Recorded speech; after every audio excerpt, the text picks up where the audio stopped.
As you guys can see, I am playing God of War Ghost of Sparta on my iPhone. Let's get started. Yo, what's up guys, it's ApTreX here. Today I'll be showing you guys how to set up the PPSSPP Emulator on any iPhone or iPad. I'll be showing you guys the best settings, gameplay and much more. But before starting, PPSSPP Emulator is an classic PSP emulator that was finally approved to be released on App Store, and it is really a huge step towards emulation on iOS devices. So let's hit that like button, subscribe, turn on all notifications in the joy of PSP emulation coming to iPhones. With that being said, let's get started with our today's setup. Alright guys, to start using PPSSPP Emulator on your iPhone, you'll need to open the App Store and search for the official PPSSPP Emulator from the original developer. Now previously this emulator was not available on the App Store, but it has been finally approved. As you guys know, App Store now allows emulators, which is a really huge W for the emulation community. Nonetheless, once you add the PPSSPP Emulator on your iPhone, just go ahead and tap on the open button. Now I'll talk about how to set up, how to add games and much more, so watch the video till the end.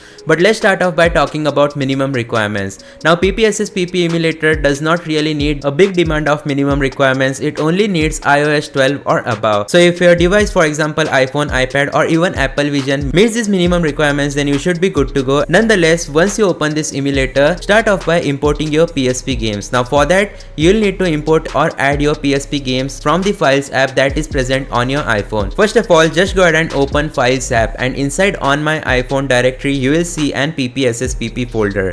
Now inside of this folder you'll need to dump your PSP games. For example, I have God of War Ghost of Sparta right here. Move this into the PPSSPP folder and then tap on this button.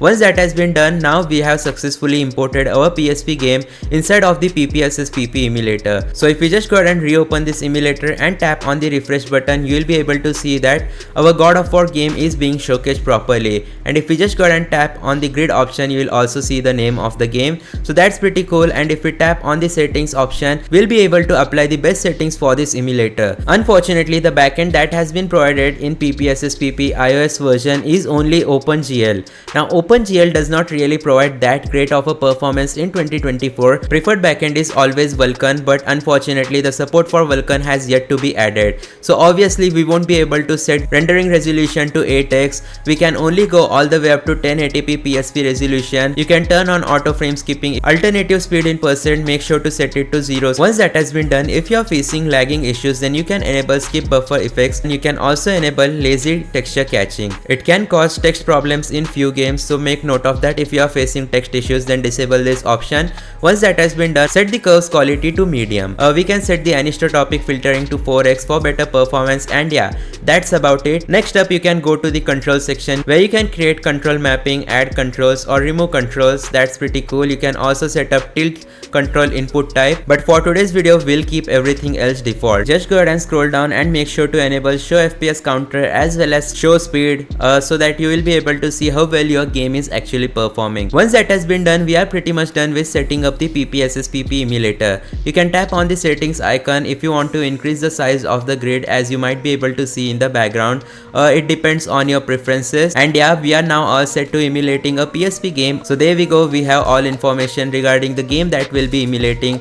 I'll just go ahead and tap on the play option. Skip buffer effects has been enabled. This game is not compatible with that option. To fix, disable skip buffer effects. Once that has been done, this time our game should load normally, and don't forget that auto frame skip option should be enabled. And as you will be able to see, we are playing God of War on our iPhone at straight up 60 FPS. The next step will be to adjust the aspect ratio of this game so it appears in full screen. For that, tap on the upper corner. Afterwards, go to settings, then head on over towards the display layout and effects, and make sure to change the aspect ratio according to your preferences. So you can just go ahead and change it like this, but I'll keep it as 1.23, then tap on the OK button. You'll be able to notice that the game is now running in full screen. I'll just go ahead and start a new game. Let's set the easy difficulty, and you can press this play button to make the cutscenes much faster. And there we go, the moment of truth is here. The most legendary God of War cutscene is being showcased to us, and we are literally emulating this game on our iPhone. Now I'll talk about the thermals of my iPhone later on in this video, but let's take a look at the gameplay.